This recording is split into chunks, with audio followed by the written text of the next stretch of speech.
Brahma, Vishnu, Mahesh and जय मां पराशक्ति सिद्ध कर सकते हैं आप यक्ष लोक के यक्ष राज को या फिर यक्ष कन्या को, नागलोक के नागराज को या फिर नाग कन्या को, इंद्रलोक में नृत्य करने वाली अप्सराओं को भी आप यकीनन सिद्ध कर सकते हैं, या फिर माता पराशक्ति की टीम मेंबर या सेविकाओं को भी आप यकीनन सिद्ध कर सकते हैं, या फिर इस तरह के हजारों वर्ष पुराने वृक्षों में निवास करने वाले वृक्षराज या फिर वृक्ष कन्या को भी आप यकीनन सिद्ध कर सकते हैं। और तो और आप उन 72 हूरों को भी सिद्ध कर सकते हैं जिनके बारे में आप ठीक तरह से जानते नहीं हैं। हमारे शरीर के अंदर से लेकर हमारे आसपास और इस ब्रह्मांड में, जो कि बहुत ही ब्रॉड लेवल में फैला हुआ है, इसमें असंख्य अनंत इतनी सूक्ष्म शक्तियां घूम रही हैं कि आप उन शक्तियों को सिद्ध करके लाइव दरबार लगाने या फिर पर्चा लिखने जैसे निम्न स्तर के काम तो कर ही सकते हैं। इसके अलावा अगर आप एक पुरुष हैं तो आप नागलोक की नाग कन्या या फिर इंद्रलोक की अप्सराएं या फिर यक्षलोक की यक्षिणियों से विवाह भी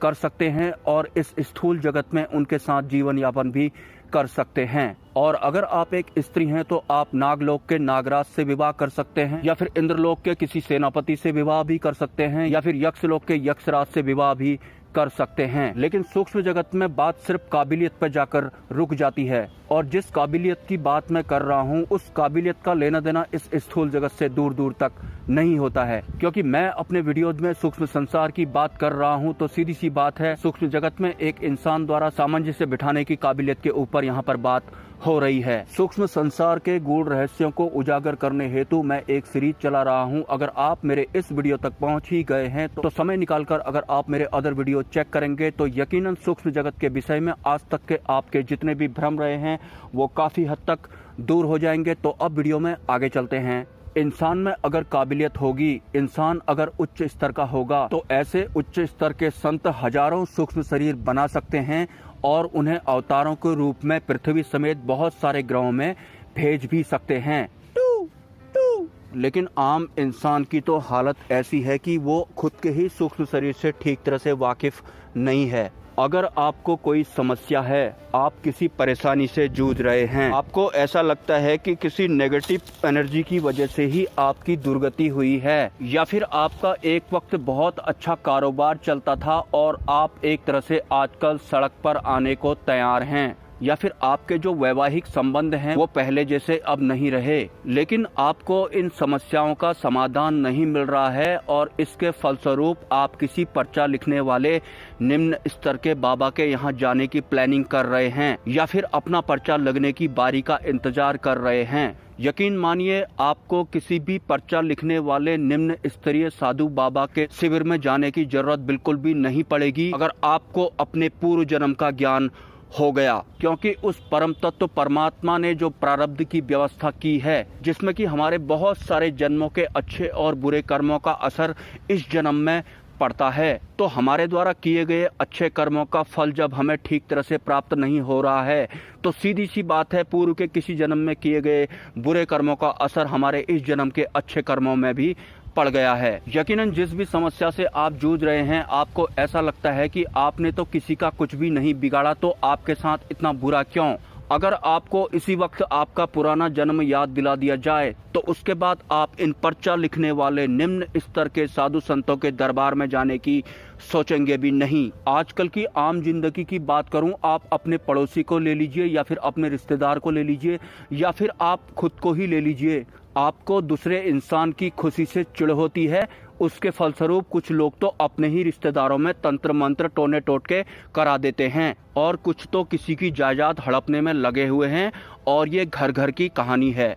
और ये जो प्रारब्ध इस वक्त बन रहा है, अगले जन्म में आपको बिल्कुल भी याद नहीं रहेगा कि मैंने किसी की खुशी की जलन के मारे किसी के ऊपर तंत्र मंत्र किया हुआ था या फिर किसी की जायदाद हड़पने की हर संभव कोशिश की थी। और यही पूर्व जन्म में भी हम लोगों का रिकॉर्ड रहता है। इस जन्म में तो आप देख लीजिए आपके आसपास में बिल्कुल ऐसा ही होता है या नहीं। इस जन्म में भले ही आपने किसी का बुरा ना किया हो, लेकिन पूर्व के कई जन्मों का हिसाब हमें हर जन्म में इसी तरह से भुगतना पड़ता है, या फिर मैं ये कहूँ कि जो हमारे बुरे कर्म होते हैं वो हमें अचानक से इस जन्म में क्षणिक हुई क्षति के तौर पर चुकाना पड़ता है। ये सब प्रारब्ध की व्यवस्था के अंतर्गत आता है। खैर, इस मैटर से अलग हटकर मैं सूक्ष्म जगत के विषय में एक बात करना चाहता हूँ। आपने प्राचीन समय के मंदिर या फिर उनमें की गई नक्काशी तो जरूर देखी होगी। भले ही आपने फिजिकली ना देखी हो, लेकिन टीवी पर या फिर इस मोबाइल पर तो जरूर देखी होगी। सच बताऊं तो कलयुग के इंसानों का स्तर इतना गिर चुका है कि वो उन प्राचीन समय के मंदिरों, उनमें की गई नक्काशियों को ठीक तरह से जज भी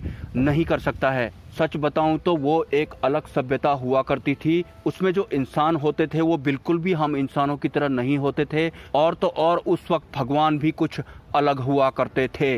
जिन भगवानों को आजकल हम जानते हैं या फिर जिन उच्च स्तरीय दिव्य शक्तियों की हम पूजा करते हैं, यकीनन उन प्राचीन सभ्यताओं के भगवान कोई और हुआ करते थे। मैंने अपने एक वीडियो में बोला था कि जब प्रलय काल शुरू होगा या फिर कलयुग अपने अंतिम चरण पर पहुंच ही जाएगा तो ये जो वेद पुराण ग्रंथ होते हैं ये सभी खंडित हो जाएंगे।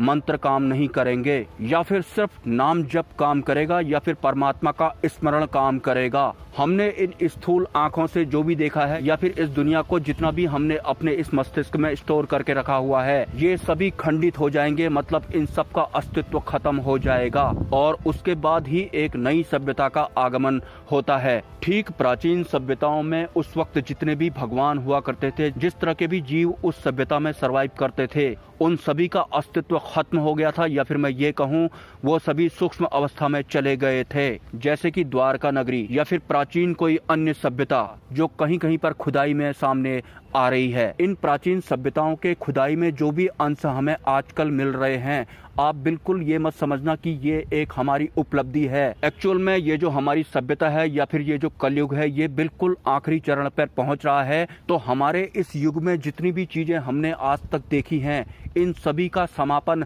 हो जाएगा और जो पुरानी सभ्यताएं हैं वो वापस आ जाएंगी, भले ही वो उस समय के कोई उच्च स्तरीय भगवान ही क्यों ना हो। प्राचीन सभ्यता में बहुत सारे शिव मंदिर या फिर मैं ये कहना चाहूँ नाग मंदिर, जिनको कि नागेश्वर बोला जाता है, वो इंसानों ने बनाए ही नहीं थे, वो नागों ने बनाए थे। और नाग बहुत ही दिव्य शक्तियाँ होती हैं। इसका सीधा सा प्रमाण ये है कि भगवान विष्णु के साथ भी नाग रहते हैं, भगवान शिव जी के साथ भी नाग रहते हैं। समुद्र मंथन में भी नाग का इस्तेमाल किया गया था और हमारे भारत में ही कई स्थानों के नाम तो नागवंश के नाम पर बनाए गए हैं, जैसे कि नागपुर, नागालैंड, नागौर, और हमारे उत्तराखंड में तो बेरी नाग, धौली नाग, काली नाग और भी बहुत सारे नागों के स्थान हैं जो इस वक्त मुझे याद नहीं आ रहे हैं। यकीनन नागों का इस संपूर्ण ब्रह्मांड की रचना करने में या फिर इसको व्यवस्थित रूप से चलाने में बहुत बड़ा योगदान है। मिलते हैं नेक्स्ट वीडियो में। ब्रह्मा, विष्णु, महेश एंड जय मां पराशक्ति।